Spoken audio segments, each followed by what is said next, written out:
बुंदेलखंड में राज्य निर्माण की मांग को लेकर 20 से रथ यात्रा। झांसी में बुंदेलखंड को राज्य बनाने की मांग को लेकर लंबे समय से लड़ाई लड़ रहे बुंदेलखंड राज्य निर्माण मोर्चा एवं बुंदेलखंड अधिकार मंच संयुक्त तत्वाधान में 20 सितंबर से रथ यात्रा का शुभारंभ किया जा रहा है।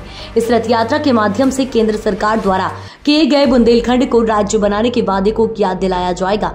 बुधवार को स्थानीय होटल में आयोजित की गई पत्रकार वार्ता के दौरान बुंदेलखंड निर्माण मोर्चा एवं बुंदेलखंड अधिकार मंच के संयुक्त तत्वाधान में आयोजित की गई पत्रकार वार्ता के दौरान अध्यक्ष भानु सहाय रघुराज शर्मा ने जानकारी देते हुए बताया कि केंद्र में भाजपा सरकार बनने पर प्रधानमंत्री तत्कालीन सांसद उमा भारती ने 3 साल में बुंदेलखंड राज्य बनाने का वादा किया था, लेकिन 3 साल की जगह 10 साल गुजर गए।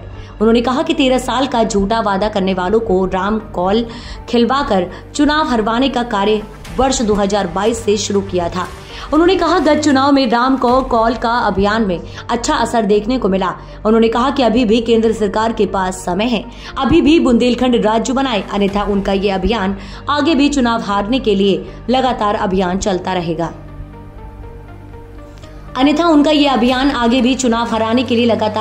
चलाता रहेगा।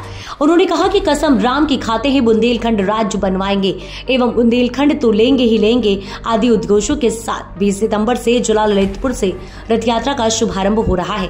21 सितंबर को ये रथ यात्रा झांसी आएगी और हसारी पुलिया से शुभारंभ होकर पूरे झांसी में घूम कर जालौन, चित्रकूट सहित मध्य प्रदेश के कई जिलों में जाएगी। इस रथ यात्रा के माध्यम से केंद्र सरकार और बुंदेलखंड में रहने वाली जनप्रतिनिधियों को जगाया जाएगा कि बुंदेलखंड राज्य बनाने का वादा निभाओ। आयोजन कर रहे हैं जिसका श्री गणेश 20 तारीख को ललितपुर से हो रहा है।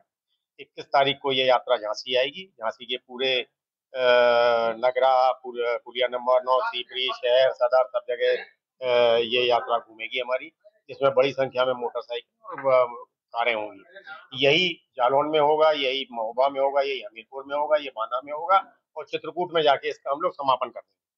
दूसरे चरण में हम सागर से शुरू करेंगे और दतिया समापन कर देंगे। इसमें जो पूरा हम लोगों का सोच है वो सिर्फ इतना सा है कि जिन जनप्रतिनिधियों के जिले से हम निकल रहे हैं उनको उनके घर पे अगर वो नहीं भी मिलते हैं तो उनके घर पर एक लेटर देते हुए जाएंगे कि देखो अभी भी समय है, चेत जाओ।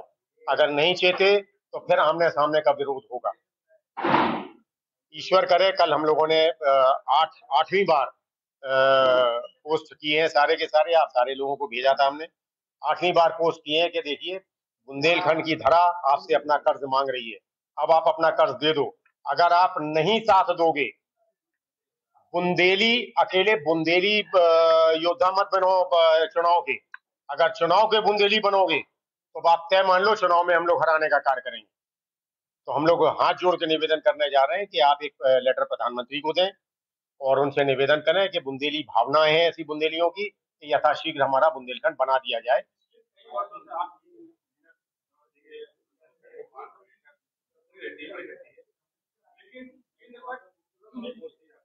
केंद्र में एक सूचना का अधिकार हमको भारत सरकार से, गृह मंत्रालय से प्राप्त हुआ है, जिसमें उन्होंने लिखा है 5 राज्यों की मांग हमारे यहाँ पेंडिंग है, जिसमें उत्तर प्रदेश और मध्य प्रदेश को काटकर बुंदेलखंड राज्य भी उन्होंने लिखा है।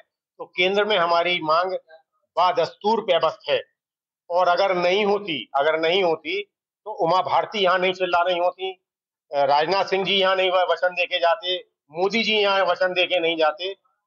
हम बदस्तूर वहाँ पेबस्त हैं केंद्र सरकार में, और जो भी हम लोग कार्य करते हैं ईश्वर की कृपा है कि आईबी के तहत हमारी सारी बातें गृह मंत्रालय को पहुंच जाती है।